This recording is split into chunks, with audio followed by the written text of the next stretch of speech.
Hi everyone, Assalamualaikum warahmatullahi wabarakatuh and good day. My name is Nurlizan Wahid. So for this section, I will explain to you about the flexibility method for indeterminate trusses. The learning outcomes for these sections. At the end of this lesson, the student should be able to calculate degree of indeterminacy and identify the redundant for indeterminate structures.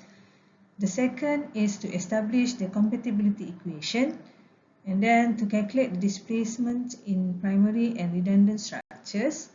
And the last one is to determine the remaining reactions. Let us start with the introduction.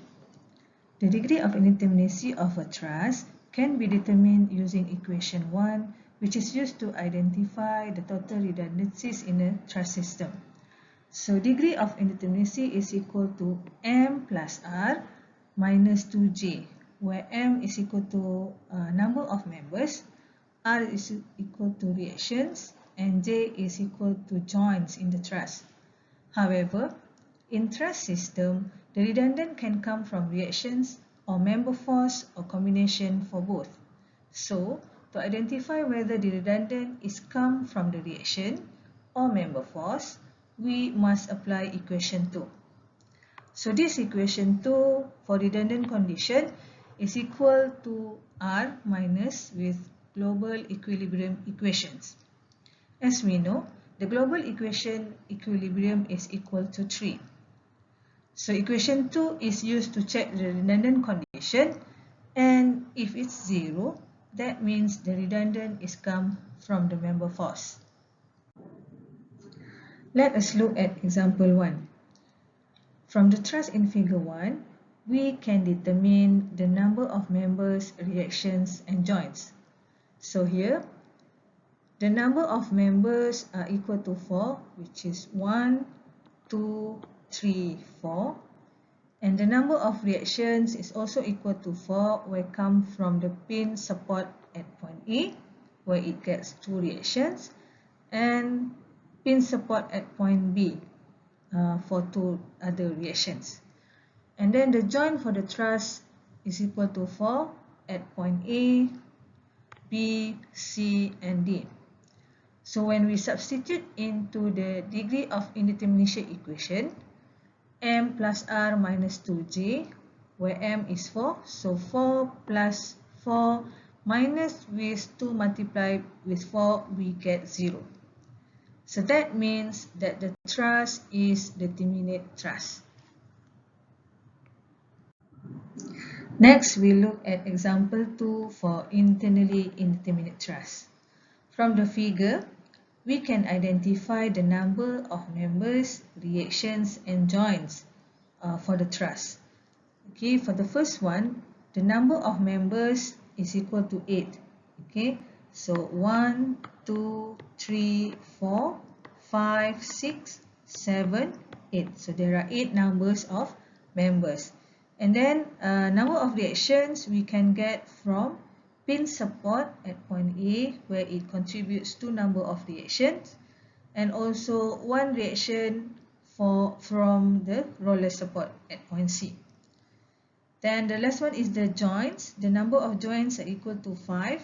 Okay, 1, 2, 3, 4, 5.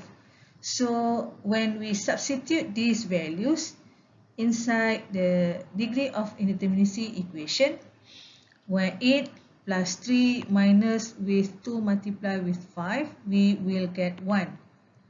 Right? And then we do the redundant check from equation 2, which is equal to R minus with number of global equations equilibrium.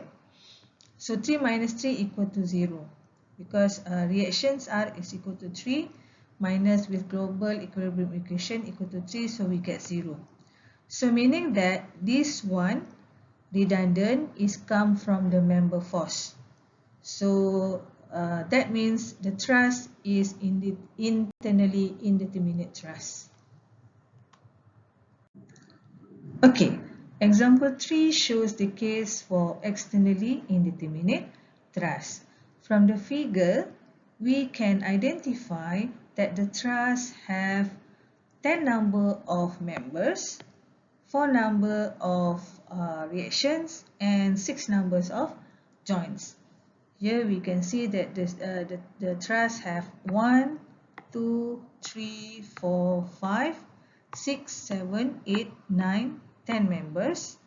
And then 4 numbers of reactions come from pin support at point D and pin support at point B. Each contributes to 2 reactions. And then the number of joints come from 1, 2, 3, 4, 5, 6. Okay, then we substitute these values inside the degree of indeterminate equations, which is equal to m plus r minus with 2j. Okay, 10 plus 4 minus with 2 multiplied with 6, we will get 2. Then we check for the redundant. Okay, redundant check equal to reactions for come from this number 4 minus with 3 or global equilibrium equations, then we get 1. So meaning that from this indeterminacy 2, one is come from the reactions and the other one is come from the internal force. So this is the example for externally indeterminate truss. So I think that's all for now for the introduction of indeterminate truss using flexibility method. Feel free to contact or ask me anything if you want further explanation. You can also go through the notes and activities in near future for your reference. Thank you very much.